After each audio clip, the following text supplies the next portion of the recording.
नमस्कार, मैं राजीव कुमार बीजन बिहार से। आज हम बात कर रहे हैं मेमोरी लॉस के बारे में। जी हाँ, जिस पे घमासान मचा हुआ है बीजेपी और जेडीयू में। जैसा कि आपको पता ही होगा कि बीजेपी के नए नए बने अभी प्रदेश अध्यक्ष सम्राट चौधरी जी ने बिहार के मुख्यमंत्री माननीय श्री नीतीश कुमार जी पर सवाल खड़ा किए हैं कि उनका मेमोरी लॉस हो गया है। उस बात पे गहमा-गहमी दोनों पार्टियों में बना हुआ है। क्रिया और प्रतिक्रिया दोनों तरफ से आ रही है। उसी विषय में जवाब दे रहे हैं नीरज कुमार जी। उन्होंने पूरा बीजेपी का इतिहास बता दिया और सम्राट चौधरी जी का। उन्होंने बोला है कि हमने ही सम्राट चौधरी जी को मंत्री बनाया है।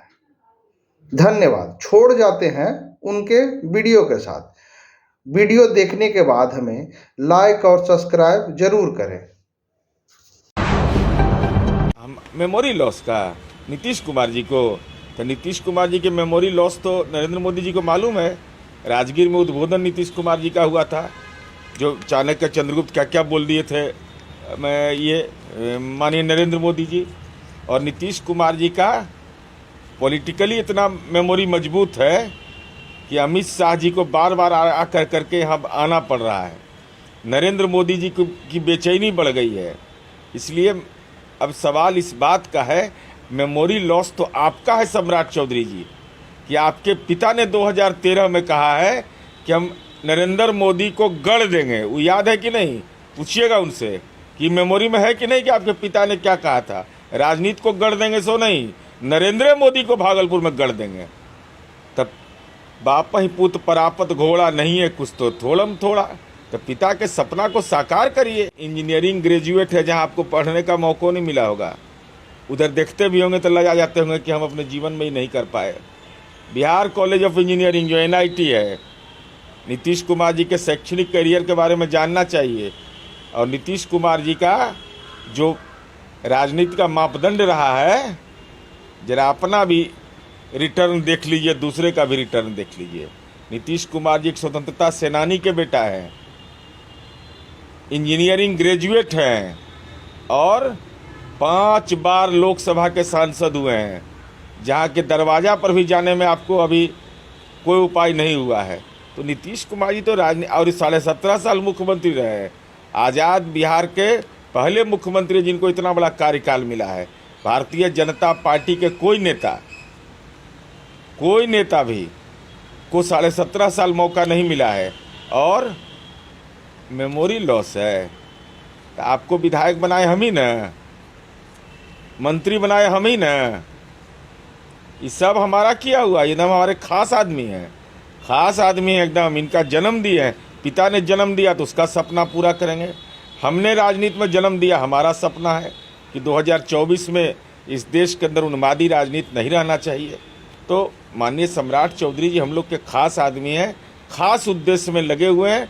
भगवान आपको इतना शक्ति और सामर्थ्य दें, किसी ढंग से भाषाई विकृति फैलते रहे, हमारा रास्ता बिल्कुल आसान हो जाएगा। सम्राट चौधरी कहते हैं कि नीतीश कुमार को जॉर्ज की आत्मा घुस चुकी है, वो बार बार उनको कीड़ा काटता है प्रधानमंत्री बनने का। क्या बोलते हैं, लज्जा नहीं लगता है?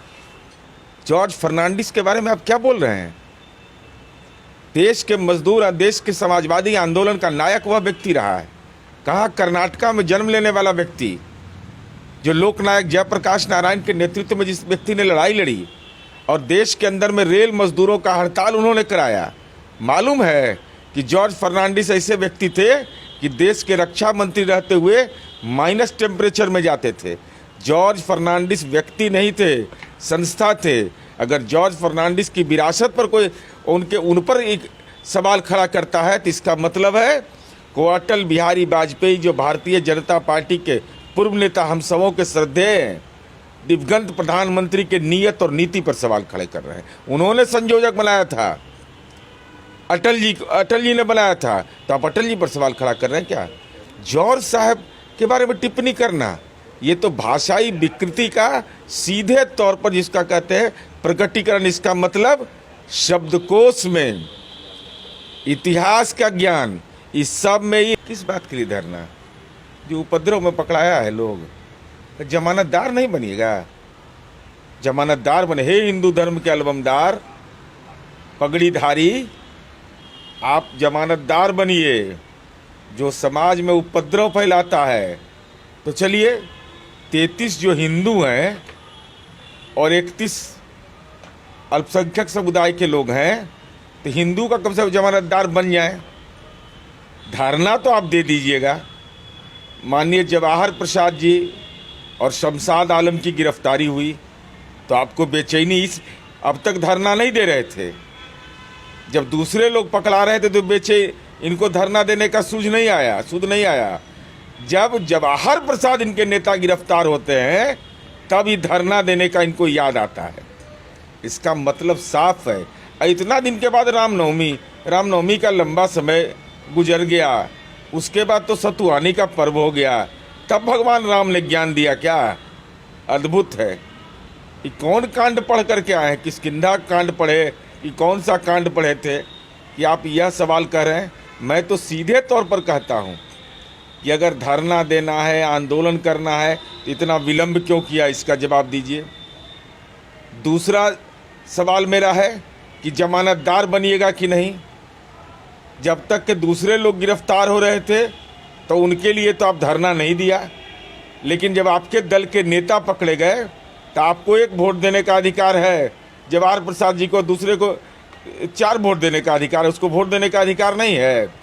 जब वोट के लिए ही उपद्रव फैलाते हैं तो साक्ष्य के आधार पर, और न्यायपालिका ने सक्षम वारंट जारी किया है। ऐसा नहीं है कि आपके राजनीतिक वारंट का कोई असर होने वाला है। सच्चाई है कि न्यायपालिका का वारंट है, साक्ष्य पुलिस ने किया है। तो अगर आप मदद करना चाहते थे तो आपको तो पुलिस के साक्ष्य में मदद करना चाहिए था, लेकिन आपने तो मदद किया नहीं। और गवाह है, जब आप सत्ता में भी थे हमारे साथ तो आपके केंद्रीय मंत्री अश्विनी चौबे के बेटा को जेल जाना पड़ा था। ये तो बेचारे पूर्व विधायक हैं, इनको इस उम्र के इस चौथे पड़ाव पर कौन सा प्रशिक्षण आप लोगों ने दे दिया कि बताइए? तो ये बूढ़ा आदमी को उपद्रव में शामिल करा दिया आप लोग। सारा एविडेंस मिल गया है। इसलिए भारतीय जनता पार्टी के प्रदेश अध्यक्ष जी को यह स्पष्ट करना चाहिए कि जाना नहीं जाना आपकी मर्जी, इतना विलंब से क्यों जा रहे हैं? पहला, और जमानतदार बनिएगा कि नहीं?